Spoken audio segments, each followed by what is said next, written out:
Our new product we got out that you can find at the stores right now is our new Sculpin. It's our new flip knife. You guys are gonna love this knife as well. We got this beautiful red handle. It's hard. It slips in and out of your pocket easy. It flips open with a single flip. And the other beautiful thing about it is if you forget your fillet knife at home, for some strange reason, you're gonna be able to cut a fish with this knife. We're gonna take you over to Kathleen Offshore Products with Tommy Gums, and we're gonna let you see what this thing will do on a swordfish. You guys are not gonna believe what you see.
The Sculpin, known for a fish in Southern California because when you poke it, it's dangerous and it kind of hurts, just like that.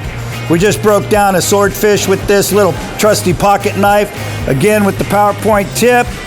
Look at this, a great little folding lockback blade from Bubba. Get yours today. Check it out at your retail store near you.